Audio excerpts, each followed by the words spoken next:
Prince Charles was nearly left without a coronet at his investiture after the first version of the jewel broke down, a royal insider revealed. Prince Charles specifically requested a new golden coronet to be created for his Prince of Wales investiture ceremony on July 1, 1969. David R. Mason, a chemical engineer involved with the creation of the coronet, claimed that the wax coronet shattered into pieces after a first strong tap by goldsmith Louis Osman. The wax coronet was made using a resin mold that was then filled with gold for Prince Charles' big day. Speaking to Channel 5's Secret of the Royal Palaces, retired senior vice president at Global Precious Metal Corporation David R. Mason said, "When he first proposed the possibility of making this for Prince Charles, it didn't really sink in, I thought well have a go at it." Narrator Samantha Bond added, David was experimenting with a technique for creating complex shapes in metal.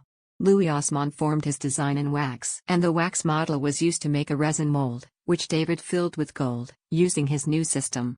Mr. Mason continued, and, after 3.5 days, we took off the mold and here inside we had the perfect crown. With a slender coronet successfully made, and Charles' big day approaching, David took it to the goldsmith's hall to be hallmarked. Mr. Mason added, I put it into a cardboard box, and put it in the back of my minivan, which now seems ridiculous, something of this value. The pressure was on in terms of time and I beetled it off up to Goldsmiths Hall. David further added, before I could get to the guy that was doing the hallmarking, he put the first tap in, more than a strong tap, and, just, bits shot everywhere. It was unbelievable. The Prince of Wales asked the goldsmith for a new oval design to fit a modern young man with a modern haircut and whose ears show. The second coronet was made up of 24-karat gold by Mr. Osman, with a design featuring 4 crosses petits and 4 fleur-de-lis made from a nugget of Welsh gold, reinforced with platinum and decorated with diamonds and emeralds. Mr. Mason also revealed in the past the inspiration for the final design of the coronet came from a rather unusual source.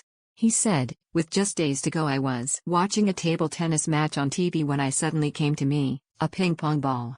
Well, Electra form a ping pong ball. Incredibly the process worked, but as there was no way of removing the ball we just had to leave it inside. No one, of course, wanted to be the one to tell Prince Charles that he was being invested with a ping pong ball on his head. He also expressed his disappointment on the payment of the coronet when it came to actually paying us for the coronet. Louis Osman said he was skint.